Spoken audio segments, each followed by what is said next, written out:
Pas lihat live-nya saya kira itu pakai kamera yang canggih dan pakai kru. Jujur saya pribadi saya kagum sama dia. Meskipun saya tidak ngefans sama dia. Yang dulunya artis nyanyi di panggung mewah-mewah, sekarang nyanyi di pinggir jalan seperti ini.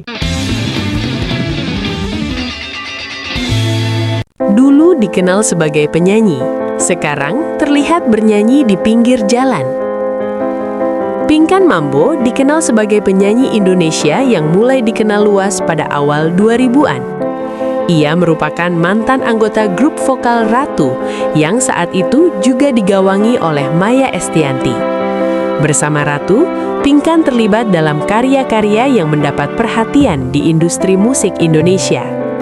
Setelah keluar dari grup tersebut, ia melanjutkan karir sebagai penyanyi solo dan merilis sejumlah lagu.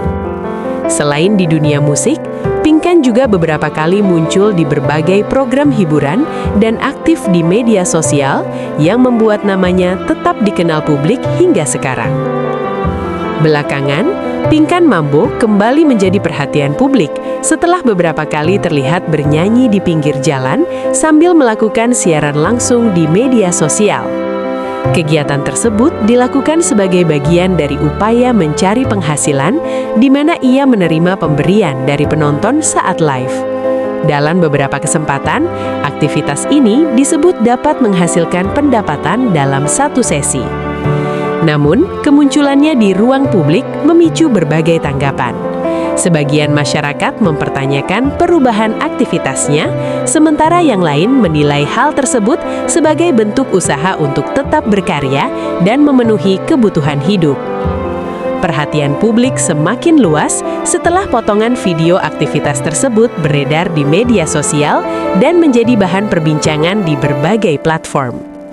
Situasi kemudian berkembang ketika respon datang dari anaknya, Michelle Ashley. Dalam pernyataan yang beredar di media, ia menyampaikan bahwa dirinya tidak mengetahui secara pasti kondisi terbaru ibunya dan sempat tidak berkomunikasi dalam beberapa waktu. Ia juga menanggapi aktivitas Pinkan yang menjadi sorotan. Hal ini membuat isu yang berkembang tidak hanya berkaitan dengan aktivitas di ruang publik, tetapi juga menyentuh sisi hubungan keluarga dan memicu perhatian yang lebih luas. Di tengah sorotan tersebut, Pinkan Mambo kemudian mendapat berbagai tawaran bantuan dari sejumlah pihak.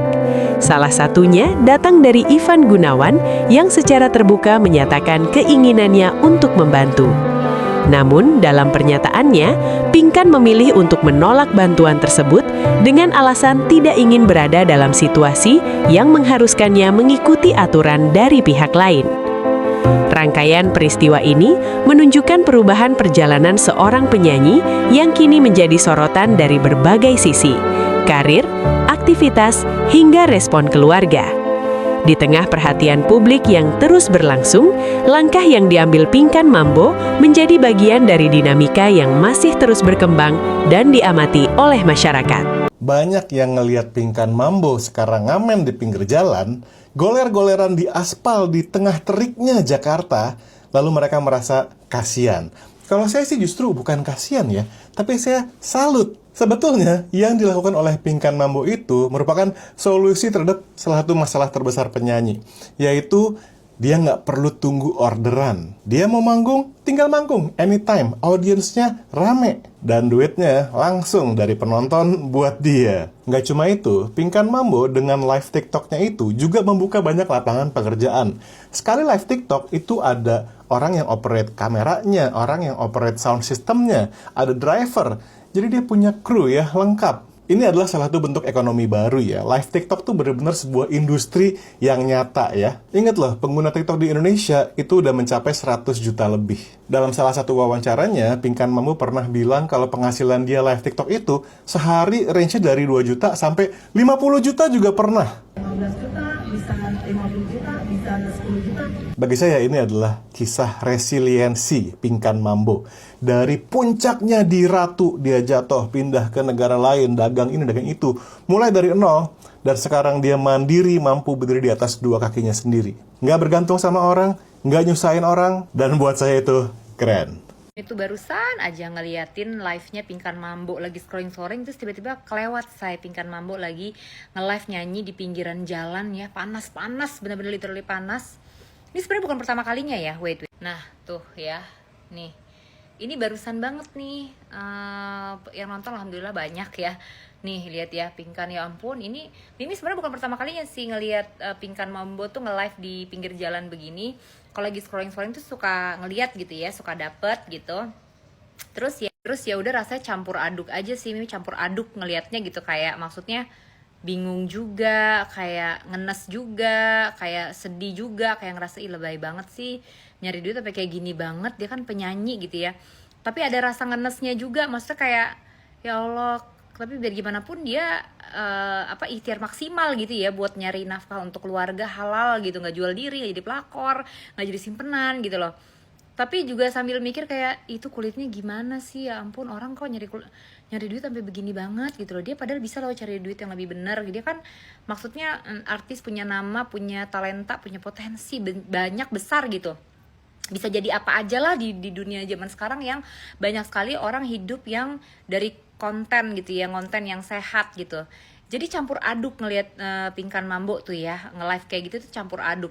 Ada ngenes, ada kesian, ada bingung, ada heran, ada sebel, ada bangga juga, tapi ada kayak apa ya, kayak terharu gitu loh. Ada juga terharunya gitu.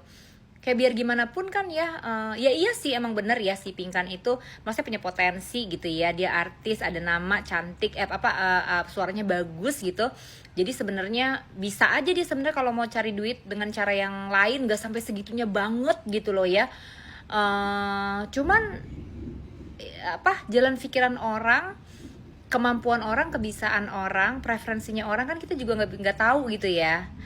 Mungkin Pinkan termasuk yang modelannya kayak dia nggak bisa disiplin gitu loh modelannya. Dia tuh kayak tipikal yang spontaneous mungkin gitu ya, tipikalnya yang kayak pengennya instan gitu, pengen duitnya cepet, instan, yang nggak usah ada pekerjaan atau kerepotan sebelum atau sesudahnya gitu, karena dia emang misalnya kurang disiplin, kurang ulet misalnya orangnya, kurang disiplin gitu ya, kurang ulet, kurang begitulah ya kan ada. Jadi dia kan kalau cuma nge-live mungkin ya udahlah, gue cuma nge-live doang, nyanyi, jebret, dapet gift, dapet duit, gue udah gitu kan. Ada ya orang kayak gitu. Salah atau benar, wallahu alam ya, wallahu alam bisawab.